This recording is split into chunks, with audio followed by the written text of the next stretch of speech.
Happy Thursday. It is Therapy Thursday day, and for this edition of Therapy Thursday, I want to talk about how to spot the difference between pain and muscle burn. Now, whether you are new to exercise or a veteran, this is important because if you're new, you're still trying to figure out maybe the sensation and if it's a good one or a bad one. If you are new, you might be starting to exercise because you've had pain or immobility and you're realizing that you need to get moving. If you're a veteran, you have some mental toughness. You know what it feels like to push through a muscle burn. But sometimes those signals can get crossed and you think that you're pushing through to get those gains and benefits, but you forget to be mindful of what your body is saying.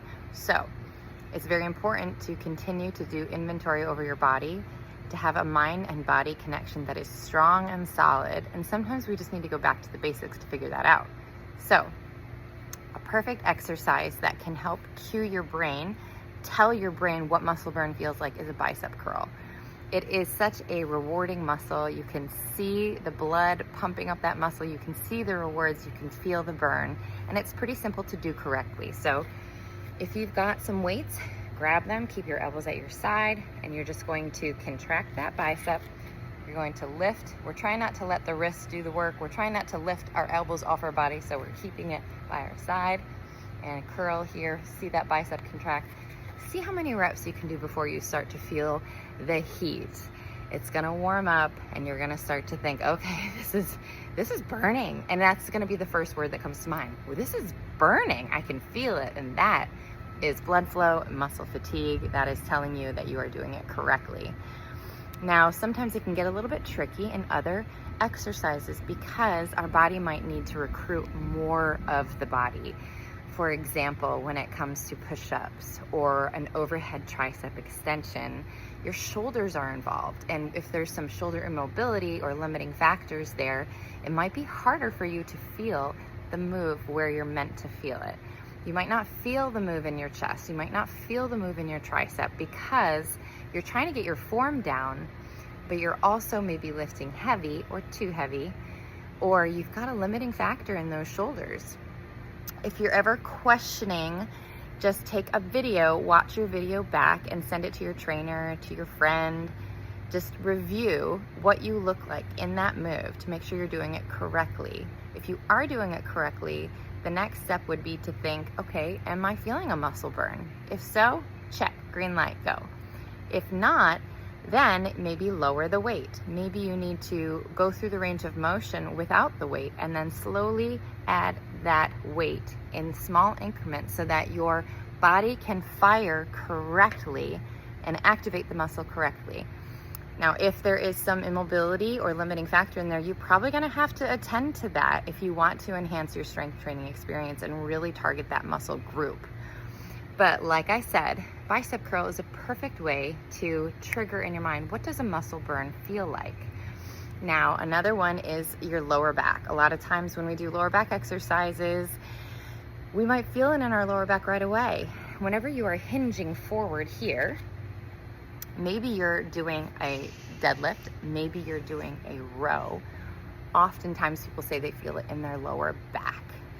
Now, again, form is an issue, core is an issue. So you want to check yourself. Am I drawing in from my belly button? Am I engaging my pelvic floor? Is my core braced? Put your brace on. Make sure that your core is stacked so that when you do the move, your lower back is protected by your core. Now, sometimes you're gonna feel it in your lower back because your lower back is a part of your body. So don't be totally afraid if you feel it right away. But we do wanna make sure that your form is correct, that your core is engaged, and we wanna make sure that you are targeting the muscle. So again, trigger that mind-body connection. What muscle am I working right now? Now, a great way to test if the feeling in your lower back is okay is by doing an exercise that's specifically for the lower back, which a great exercise for that is lying on your stomach and doing a Superman.